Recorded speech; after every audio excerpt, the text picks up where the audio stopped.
안녕하세요 여러분, 승유 상승에 도움을 드리고 싶은 헬퍼입니다.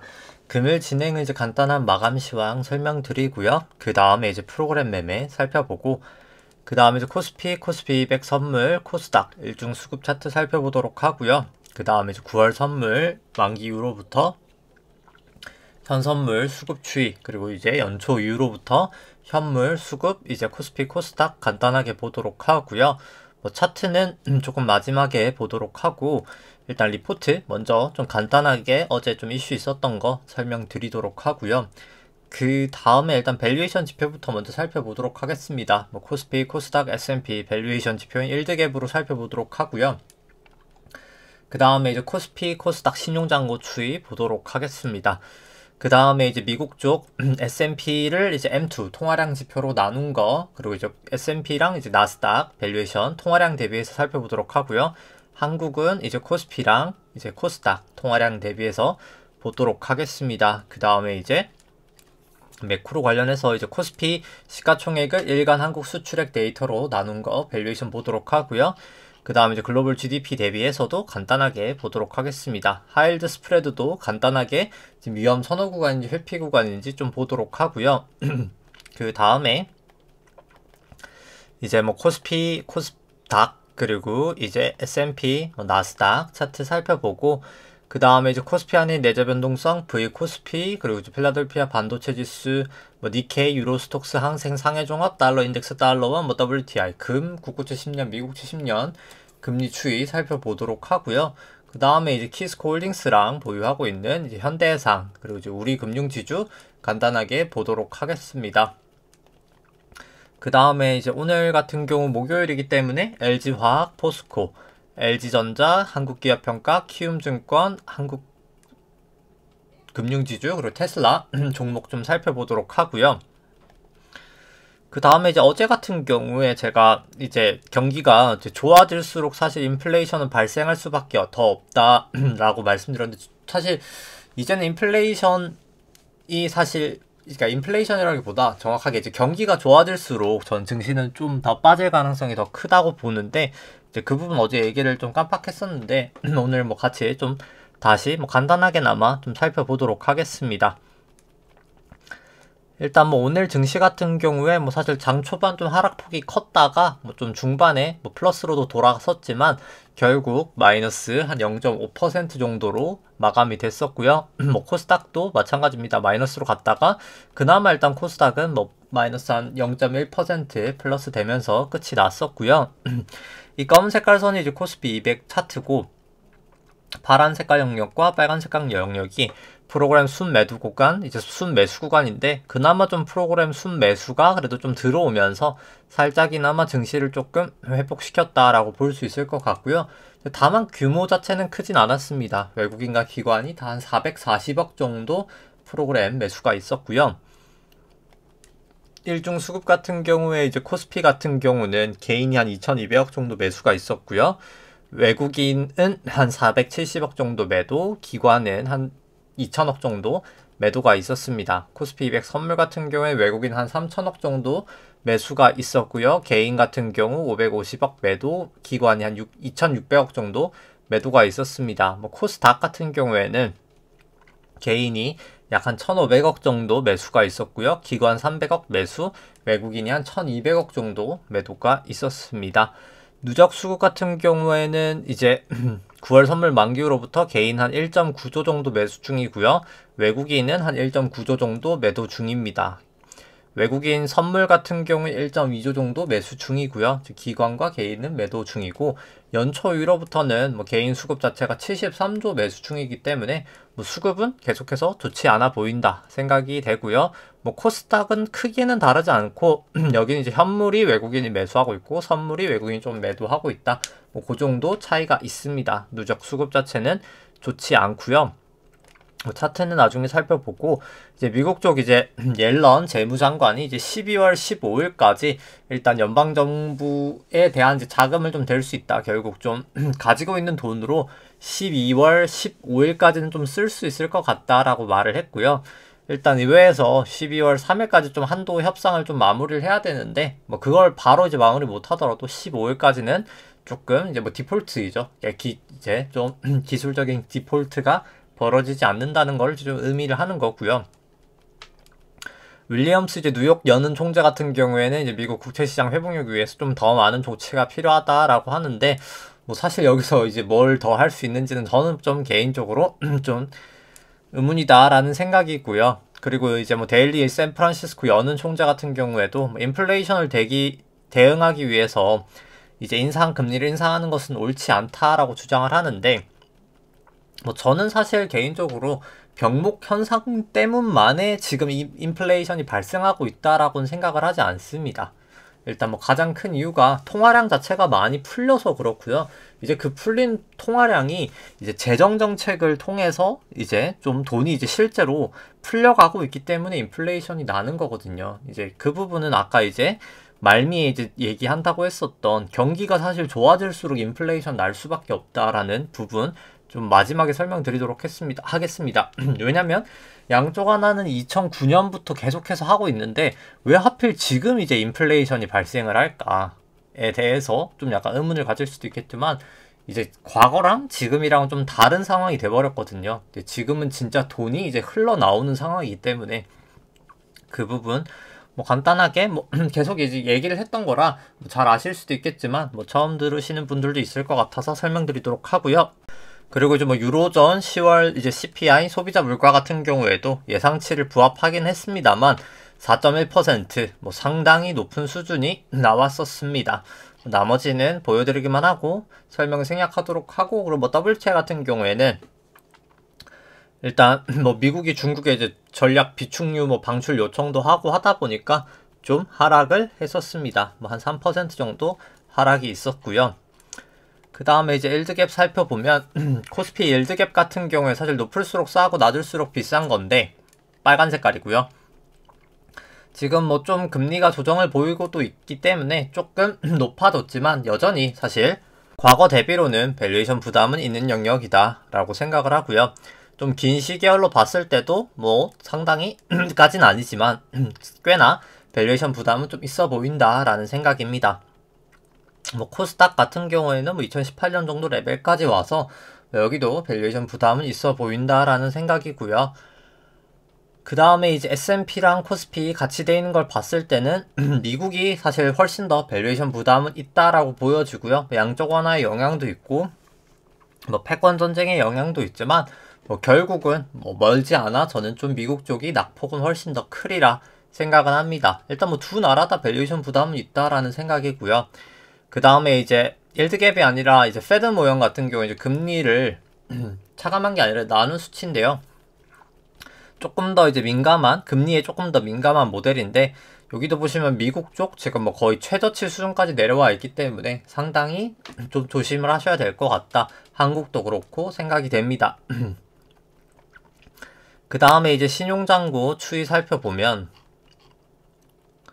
이제 일단 먼저 코스피랑 뭐 코스닥 합산 신용장고 같은 경우에는 23조 이제 거의 4천억 정도 되면서 일단 뭐 계속해서 감소는 하고 있고요. 근데 이제 높아졌다가 감소할 때가 사실 가장 위험한 때이기 때문에 뭐 계속해서 조심할 필요가 있는 구간이다 생각이 됩니다. 신용장고를 코스피 시총으로 나눈 수치도 이렇게 내려갈 때 사실 계속 위험한 구간이기 때문에 조심할 필요가 있다라는 생각이고요. 신용장고 증감 속도 이렇게 빠질 때가 안 좋기 때문에 뭐 계속해서 저는 조심하셔야 된다 라는 생각이고, 뭐 코스닥은 차트만 보여드리고 뭐 설명은 생략하도록 하겠습니다. 그 다음에 이제 S&P를 통화량 지표 M2로 나눈 건 이제 높을수록 고평가, 낮을수록 저평가인데 닷컴버블 이후로 최고치기 때문에 조심하셔야 될 것 같다 이고요. 뭐 나스닥도 마찬가지고 한국 쪽도 코스피 2018년 고점 정도 치고 나서 빠지고 있어서 좋아 보이지 않고, 뭐 코스닥도 마찬가지입니다. 그 다음에 이제 일간 한국 수출액 대비해서 시가총액 같은 경우에는 고점 치고 빠지고 있어서 추세가 좋아 보이지 않는다고요.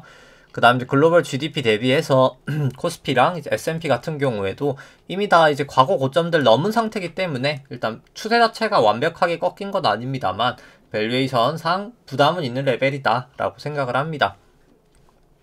하이힐드 스프레드 같은 경우에는 아직 이제 200일 이동평균선을 완벽하게 넘진 않았지만 거의 근처까지 와서 조심하셔야 될 것 같고요. 이제는 120 이동평균선도 이제 뭐 거의 닿은 수준까지 와서 조심을 하셔야 될 것 같다인 것 같습니다.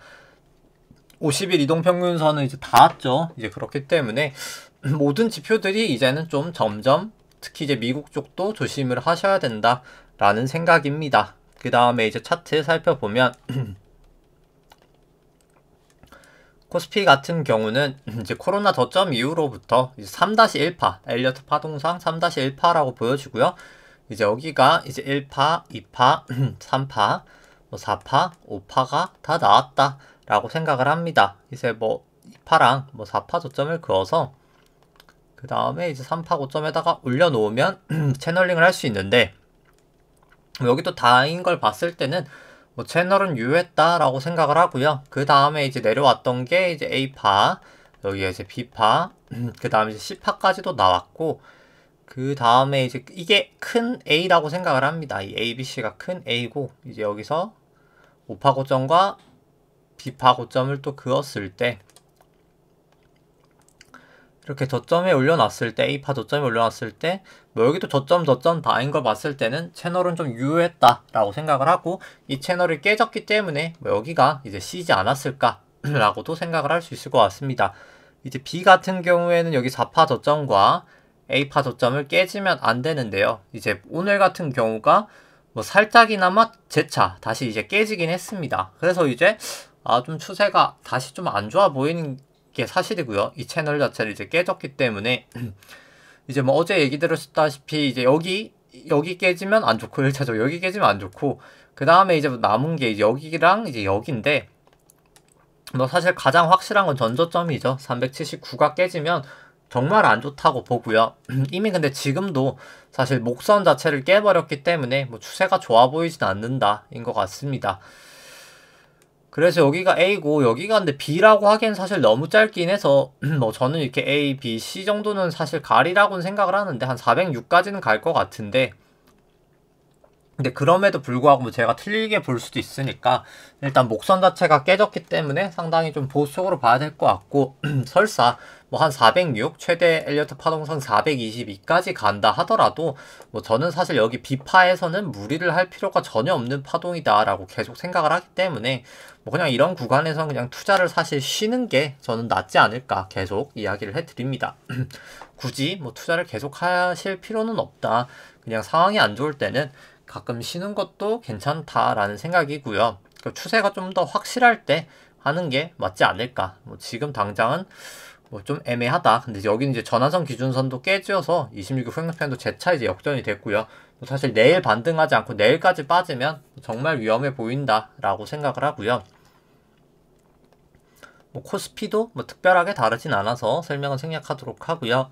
그 다음에 이제 코스닥 같은 경우는 오늘 사실 길게 빠졌다가 좀 도지를 나타나긴 했습니다만 뭐 저는 그렇게 좋아 보이진 않습니다. 뭐 사실 여기가 5파고 저는 이제 A, B, C고 그 다음 B 나오고 이제 C라고 봐서 뭐 사실 그렇게 나스닥이 아니라 코스닥 같은 경우는 뭐 그렇게 좋게 보고 있진 않고요. 뭐 코스닥 150도 여기가 이제 고점을 치긴 했습니다만 뭐 사실 좋아 보이진 않는다. 근데 여기는 이제 갭이 여기가 있죠. 그래서 여기가 이제 뚫리느냐인 것 같은데 뭐 사실 그렇게 차트가 좋아 보이지 않는다인 것 같습니다. 이렇게 이제 섬이죠. 이제 아일랜드 갭이라고 하는데 이거를 천정에서 되게 좀 많이 나타나는 패턴이거든요. 완전 꼭대기에서. 그래서 뭐 사실 이 아일랜드 갭이 여기서 이렇게 뭐 이렇게 하나 음봉 생겼다가 아니면 이제 한 방에 이렇게 떨어진다라고 하면 정말 이제 최악의 케이스가 나서 이제 진짜 무너진다라고 보시면 될 것 같고요.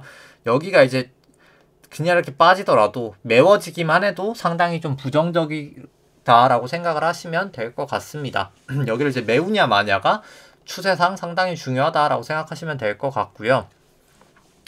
뭐 S&P 같은 경우는 이제 저는 뭐 좀 사실 조정은 결국은 오리라 생각을 합니다. 뭐 일단 파동부터 먼저 매기면 이제 로그부터 풀고 마지막 이제 5파에 대해서 여기가 이제 2009년 이후로 상승분의 마지막 5파라고 보고요. 여기까지가 1파, 2파, 3파, 4파이고 이제 그 다음 마지막 5파에 이제 5파에 대해서 보면은 여기가 이제 1파, 여기가 2파, 여기가 3파, 여기가 4파, 여기가 마지막 이제 5파라고 봅니다. 그래서 이제 여기서 2파랑 4파 저점을 여기도 그어서 3파 고점에다가 올려놓으면 딱 다인 부분에서 빠졌기 때문에 뭐 저는 일단 아직까지는 여기가 그냥 5파 고점이었다라고는 보고요. 근데 뭐 설사 더 올라간다 하더라도 뭐 저는 사실 이 볼린저까지는 가기는 어려울 것 같고 그냥 한 이 정도 다 있고 나서 뭐 다시 빠지지 않을까. 여기가 정말 이제 마지막 5파의 고점이지 않을까 라고 해서 꽤나 크게 빠지리라 봅니다. 그래서 한 이 정도 이렇게 크게 좀 빠지지 않을까 생각을 하고요. 그래서 뭐 사실 미국 쪽도 이제는 정말 거의 다 온 것 같다. 뭐 설사 남더라도 뭐 그렇게 상승폭이 크지는 않을 거라는 게 저의 개인적인 생각입니다. 그리고 일단 뭐 나스닥까지 보고 이제 그럼 왜 국내랑 미국이랑 뭐 같이 이제 좀 가지 않았고 미국은 이렇게 신고점 갱신하고 우리나라랑 이제 다르게 갔는지를 좀 설명드리면 일단 뭐 나스닥도 똑같은 모양이기 때문에 뭐 여기는 설명은 생략하도록 하고요. 뭐 실질금리로 뭐 가장 크게 설명을 드릴 수가 있을 것 같습니다. 뭐 계속해서 실질금리가 가장 중요하다라고 보고요.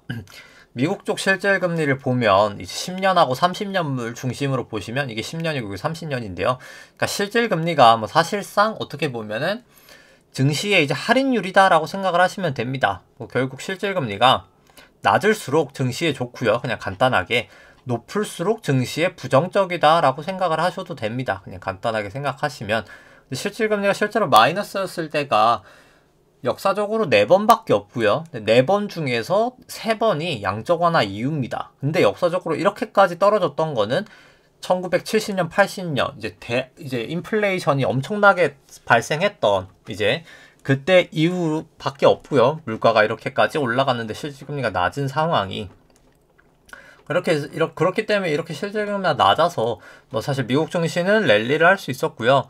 우리나라 같은 경우에는 실질금리가 뭐 사실 이제 플러스긴 하거든요. 그러니까 원래 계속 플러스 구간에서 놀고 있기도 했었지만 우리나라 같은 경우는 실질금리가 한 0.5 정도 바닥치고 나서 뭐 사실 1.2%까지 올라가고 지금은 좀 조정 보이고 있지만 일단 반등 자체를 이미 해버렸기 때문에 먼저 사실 좀 증시가 조정을 좀 받았다라고 생각하셔도 뭐 크게 이제 무리는 없지 않을까 생각을 합니다. 근데 중요한 것은 이제 어제 영상에도 얘기 드렸지만 미국 실질금리가 이제 슬슬 반등을 좀 하고 있는 상황이거든요.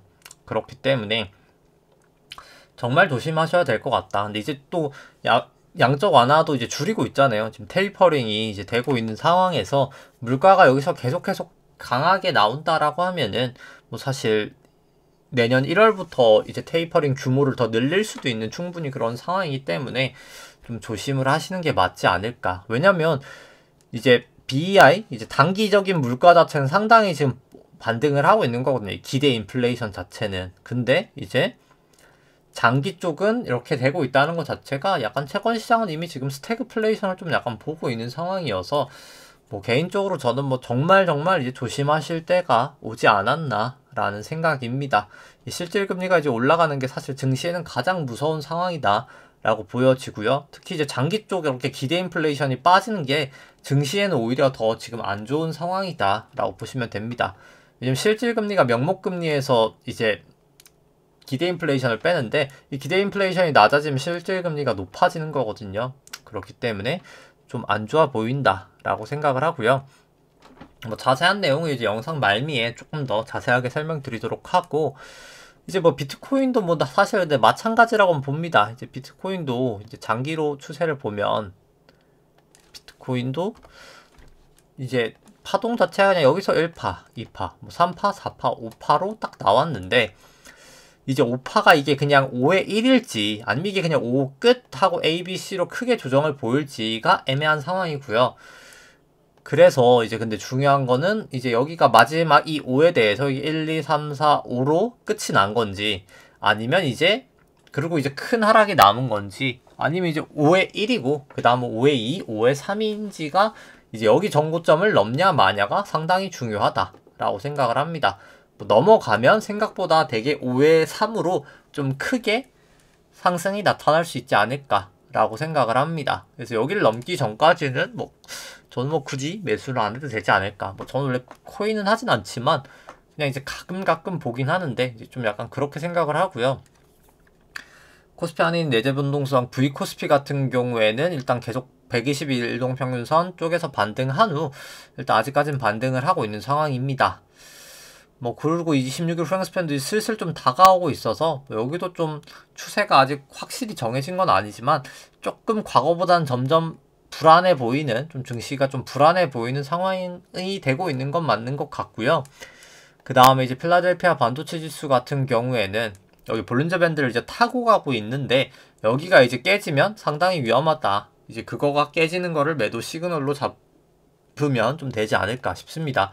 니케이 같은 경우에는 거의 명확하게 이제 여기가 조정 파동이라고 보여지고요. 그래서 A, B, C든 그 다음에 이제 1, 2, 3이든 결국은 좀 더 빠지지 않을까 생각을 합니다. 유로스톡스 같은 경우는 전고점 갱신을 하고 있지만 이제 볼린저 밴드 안으로 들어와 버렸기 때문에 오늘 상승하고 있음에도 불구하고 좀 이제 정말 마지막 상승이 끝난 게 아닌가라는 생각이고요. 200일 볼린저로 사실 보더라도 이제 딱 넘었거든요. 이제 넘어서 이제 재차 여기 안으로 들어오면 정말 좀 위험하다라고 생각이 됩니다. 이제 S&P 같은 경우도 50일 볼린저는 재차 안으로 들어와 있어서 좋아 보이지 않고요. 볼린저를 넘었다가 200일 볼린저로 보더라도 아직까지는 200일 볼린저 나갔다가 들어온 상황에서 다시 나가지는 못하고 있어서 좋아 보이진 않습니다. 나스닥도 마찬가지고요. 50일 볼린저인데요. 지금 이거 같은 경우에는 이렇게 나갔다가 들어와서 그렇게 좋아 보이진 않고 200일 볼린저 같은 경우에도 이제 딱 닿이는 상황이 계속 연출이 되고 있거든요. 이러다가 이제 밑으로 이탈하면 그때 정말 좀 크게 하락하지 않을까 생각을 합니다. 그 다음에 이제 항생 같은 경우에는 아직까지는 크게 움직임은 없지만 우리나라처럼 만약에 B다라고 한다고 하면 A, B, C, A 나오고 A, B, C, B 정도는 좀 나올 수 있지 않을까 생각은 합니다. 근데 결국 B판은 웬만하면 저는 안 건드리는 게 맞다라고 생각을 하고요. 계속해서 상해 종합 같은 경우도 사실 여기가 파동이 그렇게 깔끔하게 매겨지진 않지만 결국 저는 좀 중국 쪽은 부정적으로 봐서 이제 좀 굳이 무리할 필요가 없다. 지금 이렇게 추세가 애매한 상황에서 들어갈 필요는 없다라고 생각을 합니다. 그 다음에 이제 달러 인덱스 같은 경우는 이제 어제 사실 이제 고점을 치고 오히려 좀 하락을 한 상황이고요. 그래서 여기가 천정일 수도 있었다라는 생각도 들긴 합니다. 사실 차트만 봤을 땐 RSI도 그렇고요. 그래서 언제 빠져도 이상하진 않은 차트 모양이긴 합니다. 근데 다만 그냥 추세로만 봤을 땐 아직까지 추세는 살아있다라고는 보여지고요. 달러 원 같은 경우는 일단 계속 구름대 안으로 오고 나서는 기준선 방향도 좀 떨어지고 있어서 사실 추세 자체가 지금은 좋아 보이진 않습니다. 그래서 상승 추세로 가려면 적어도 이 구름대라도 좀 벗어나야 되지 않을까 생각을 하고요. WTI는 사실 기준선 훅 떨어지면서 좀 추세가 많이 좀 돌아선 거 26일까지도 역전되면서 좀 빠질 수 있는 추세다. 근데 오히려 이제 기름값이 떨어지면서 저는 기대 인플레이션이 오히려 꺾이면 저는 역으로 사실 증시는 조정이 보이리라 실질금리가 올라가 버리기 때문에 그렇게 생각을 하고요. 금 같은 경우에는 사실 상승은 했지만 결국 실질금리는 올라갈 수밖에 없기 때문에 결국에는 이제 실질금리랑 반대로 가는 금은 좀 조정을 보였다가 조정을 보이고 나서 사는 게 맞다라는 생각입니다. 국고채 10년물 같은 경우에는 사실 엘리어트 파동상 1, 2, 3, 4, 5 고점은 쳤다라고 봐서 조정은 좀 보이리라 생각은 하고요. 그래서 결국엔 조정 한 요 정도까지는 보이리라 생각을 합니다. 국고채 10년물 같은 경우도 이제 미국채 10년물 같은 경우에는 아직 고점을 치진 못해서 1, 2, 3, 4, 5 고점을 못 쳐서 저는 더 올라가리라 생각을 하고요. 그래서 미국채 10년물 같은 경우에는 사실 더 가리라 생각을 합니다. 최근 고점을 좀 뚫을 것이다 라고 생각을 하고요. 그 다음에 키스콜딩스 같은 경우에는 사실 계속해서 일단 하락을 하고 있습니다. 그래서 이쯤 되면 사실 하락이 끝날 법도 하다라는 생각을 했었는데 MACD 매수 시그널도 나오고 RSI도 그렇고 그럼에도 불구하고 사실 수급에 장사가 없다 보니까 일단 좀 하락을 하고 있고요. 저 같은 경우에는 사실 뭐 여기서 더 팔면 뭐 더 떨어질 거기 때문에 뭐 매도는 못하고 그냥 소액을 들고 계신 분들은 뭐 사실 여기 122동 평균선에서 좀 매도를 하시면 되지 않았을까라고 이제 방송에 여러 번 말씀을 드렸었습니다만, 만약에 뭐 아직까지 들고 계시다고 하면은 뭐 사실 이제는 뭐 기술적 분석을 할 수 있는 구간은 아니거든요. 뭐 이게 뭐 사실 이미 뭐 워낙 차트가 깨진 상황이라 뭐 지금 당장 기술적 분석으로 뭘 할 수 있는 단계는 아닌 것 같고요. 그냥 뭐 어떻게 보더라도 여긴 뭐 낙폭이 너무 커서 뭐 어디까지 갈지는 모르겠지만 뭐 충분히 싸다, 뭐 이 정도로밖에는 뭐 이건 얘기를 하기가 뭐 어렵지 않나라는 생각이긴 합니다. 네, 뭐 여기 같은 경우는 지금 실적 자체는 사실 좋은데 뭐 사실 실적은 뭐 올해 예상하는 걸로는 뭐 거의 퍼가 2.4 정도밖에 안 될 거거든요. 그래서 뭐 사실 실적 전망치로는 뭐 엄청 싼 건 맞습니다만, 뭐 확실히 일단 뭐 수급 앞에 장사는 없고, 이제 결국 여기는 뭐 실적은 계속 좋았었고요. 실제로 이제 주주 환원 정책, 이제 뭐 자사주 소각하고 뭐 무상증자하고, 뭐 가장 좋은 건 배당 확대를 하면 더 좋겠지만 뭐 배당 확대를 할 가능성 그렇게 높진 않다고 보고요. 뭐 유상 감자든 뭐 좀 이런 주주 환원 정책이 좀 있어야 되지 않을까. 근데 어차피 상속세를 어차피 주식담보대출로 받았기 때문에 어차피 그걸 갚아야 돼서 뭐 멀지 않은 시기에 할 것 같은데, 딱 언제 한다는 할 수 없어서 이게 좀 시간은 살짝 길어질 수 있는 리스크는 있다라고 생각은 듭니다. 일단 뭐 현재 주가는 한 15,000원 정도 되는데, 뭐 결국 저는 내저가치는 거의 한 7만원까지도 사실 있다라는 생각이고요. 일단 뭐 주주 환원 정책이 언제든 빨리 나와야 될 것 같다. 근데 어차피 자사주 소각도 11월 24일 이후에 되기 때문에 뭐 그 전까지는 뭐 사실 크게 움직임은 없지 않을까 생각을 합니다. 뭐 더 빠질 수도 있다고 보고요. 그때까지는. 현대해상 같은 경우에는 일단 뭐 200일 이동평균선 뭐 여기를 이제 좀 하회하면 추세가 확실히 더 안 좋다라고 생각을 합니다. 여기도 이제 올라왔던 부분 되돌림인데, 뭐 생각보다 또 여긴 또 오르지도 못했어가지고 생각보다 많이 이제 과거 대비해서는 뭐 그래서 뭐 사실 조정폭도 그렇게까지 크지는 않지 않을까라고 생각은 합니다. 뭐 그렇기 때문에 사실 밸류에이션 자체는 상당히 싸고요. 뭐 현대해상 같은 경우에도 지금 기대 수익률 22%나 되기 때문에 뭐 사실 상당히 싼 상황이다라는 생각입니다. 그 다음에 이제 우리금융지주 살펴보면, 이제 우리금융지주 살펴보면은, 네, 우리금융지주 같은 경우에는 일단 뭐 오늘 뭐 매각 관련해서 이제 한 9군데 들어왔다고 하더라고요. 이제 외부 지분 관련해서. 그래서 잘 성황리에 끝날 것 같고, 그리고 아직 뭐 공식 발표되진 않았습니다만 이제 한화투자증권을 매수한다라는 얘기가 있더라고요. 이제 인수 예정이라고 합니다. 그래서 뭐 그 부분 인수하고 나면 뭐 좀 모멘텀이 더 살아날 수 있는 확률도 있다. 그래서 주가가 이렇게 볼린저 밴드가 벌어지는 상황에서 뭐 올라갈 확률도 충분히 있지 않을까. 근데 물론 이제 볼린저 밴드는 방향성을 알려주는 지표는 아니거든요. 그냥 변동성이 커진다는 거지 뭐 꼭 위든 밑이든 알려주는 건 아니어서 뭐 딱 섣불리 얘기하긴 힘들지만 뭐 좀 올라갈 가능성이 그래도 있지 않았나 라는 생각도 듭니다. 뭐 왜냐면 밸류에이션 자체가 여기도 워낙 싸기는 하고요. 기대 수익률이 보통 타 금융지주가 한 15, 14 이 정도 되는데, 이제 지방 계열이나 16, 17 정도 되고요. 여기는 이제 대형사임에도 불구하고 17.8%이기 때문에 뭐 상당히 밸류에이션 매력은 있다라고 생각을 합니다. 뭐 그 다음에 이제 LG화학, 포스코, LG전자, 뭐 한국기업평가 등등 살펴보면, 일단 먼저 이제 LG화학부터 살펴보면 뭐 현재 주가 77만원 정도 되고요. 나머지 실적 전망치 이 정도 나온다라고 감안을 했을 때 뭐 밸류에이션 부담이 약간 저는 있다라고 봅니다. 근데 여기에 이제 지주사 할인은 뭐 반영되진 않은 밸류에이션이고요. 약간은 밸류에이션 부담이 있다라고 생각을 하고, 상대가치 평가로 봐도 막 그렇게 엄청 싼 것 같아 보이진 않습니다. 고점 대비로 떨어진 건 맞는데 뭐 엄청 싸냐라고 했을 때 엄청 싼 것 같진 않다라고 생각을 하고요. 그 다음에 이제 차트 살펴보면 LG화학 같은 경우에는 뭐 그냥 여기까지가 이제 A파 저점 나오고 나서 여기까지가 B파였든 아니면 B파가 A, B, C든 결국 B파가 끝이 나고 C로는 결국 더 빠지리라 생각을 합니다. 뭐 그래서 사실 조심을 하셔야 될 구간이다. 설사 B로 올라간다 하더라도 조심을 하시는 게 맞다라고는 생각을 하고요. 그 다음에 이제 LG전자 같은 경우에도 현재 주가 한 12만원 정도 되고요.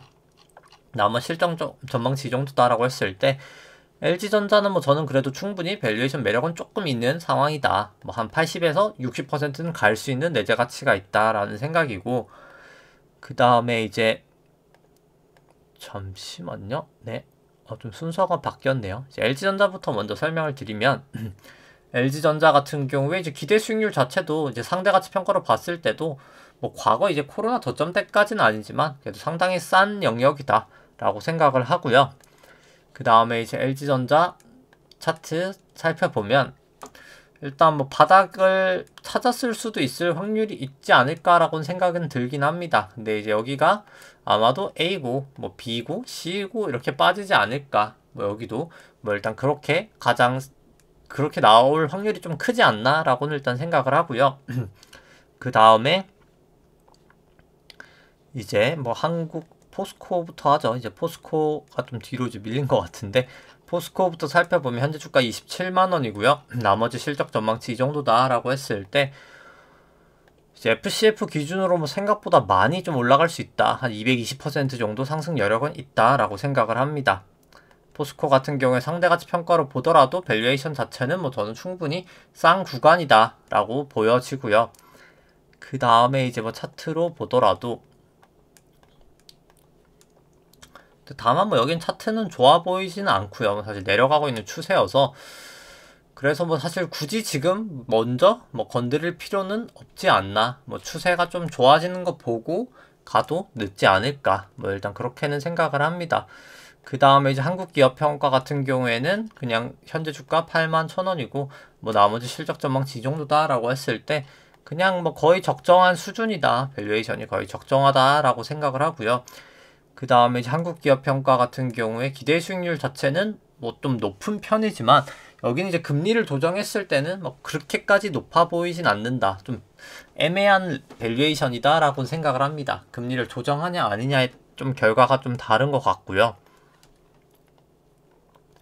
그 다음에 이제 한국기업평가 같은 경우에 차트 같은 경우가 뭐 확실히 아직까지 뭐 추세를 뚫은 건 아니어서 뭐 그렇게 좋아 보이진 않는 것 같긴 합니다.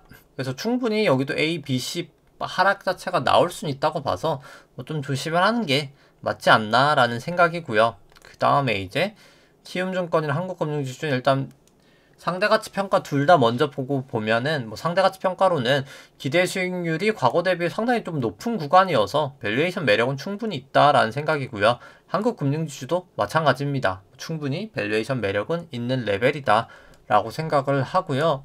그 다음에 이제 뭐 차트를 보더라도 여기도 이제 사실 차트가 좋지는 않습니다. 계속 구름대를 못 넘고 있어서 A, B, C로 빠질지는 아직까지 뭐 확실하진 않지만 차트 추세가 다 깨졌거든요. 그래서 뭐 지금 굳이 들어가긴 애매하다. 저한선 기준도 다 하회하고 구름대 하회하고 26일 프랭스팬 역전됐기 때문에 뭐 추세는 좋지 않다라고 생각을 하고요. 한국금융지주 같은 경우도 마찬가지로 다 똑같이 역전된 상황이어서 충분히 추가적인 하락도 가능하다라고 보여집니다. 좀 조심하시는 게 맞을 것 같고 다만 뭐 밸류에이션 자체로는 충분히 싸다라는 생각이고요. 그 다음에 이제 뭐 테슬라 같은 경우에 뭐 어마어마하게 올랐죠. 뭐 사실 테슬라는 거의 비트코인하고 상당히 차트 자체가 유사하게 흘러갔었고요. 여기가 1, 2, 3, 4, 5로 뭐 저는 사실 이제 끝나지 않았나 거의 다 왔다라는 생각이긴 합니다. 원래 여기가 고점일 거라 생각했는데 뭐 여기가 이제 마지막 정말 고점이지 않을까라는 생각이고요.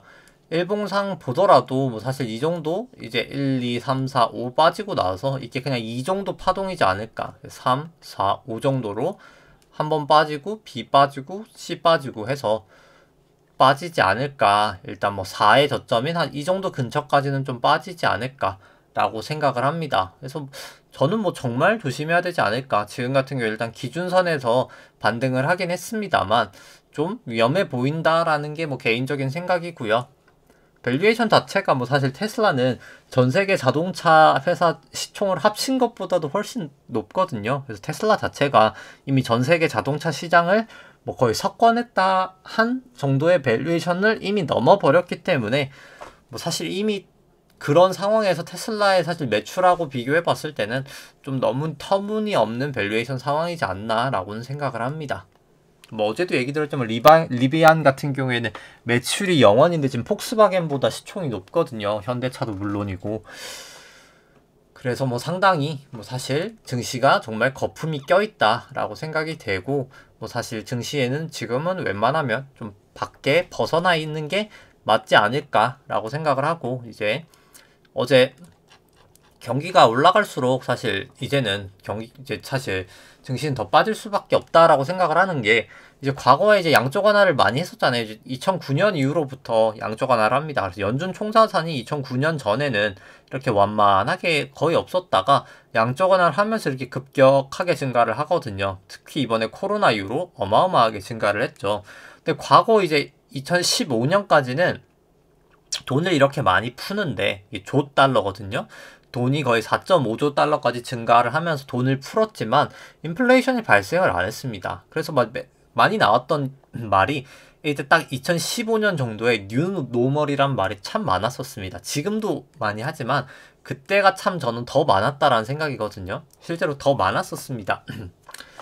뉴 노멀이 이제 그때는 이제 완전 새로운 국면이야. 이렇게 돈 풀어도 인플레이션도 발생 안 하고 정말 저금리라는 새로운 지금 뉴 노멀 산업이 시대가 도래한 거야 라고 말을 했었는데, 그럼 왜 이때 돈을 이렇게 풀었는데 인플레이션은 안 났을까라고 생각을 해보면, 돈이 풀렸는데 이 다 은행 계좌에 그냥 잠겨 있었던 겁니다. 그걸 이제 나타내 주는 게 지급준비금이라는 계정이거든요. 중앙은행이 이제 돈을 풀었는데 채권 시장으로 그냥 이제 금융 계좌에 다 돈이 그냥 잠들어 있었던 겁니다. 돈이 잠들어 있으니까 뭐 인플레이션이 발생할 수도 없겠죠, 당연히. 근데 이제 자산 시장에 대한 인플레이션은 발생하는 겁니다. 은행에 돈이 많다 보니까 이제 금융 시장에 어떻게 보면 돈이 많은 거죠, 결국에. 그러다 보니까 실질금리가 낮아질 수밖에 없었고요. 그렇기 때문에 증시는 밸류에이션이 높아졌다. 자산 시장에 이제 버블이 왔다라고 생각하시면 될 것 같고요.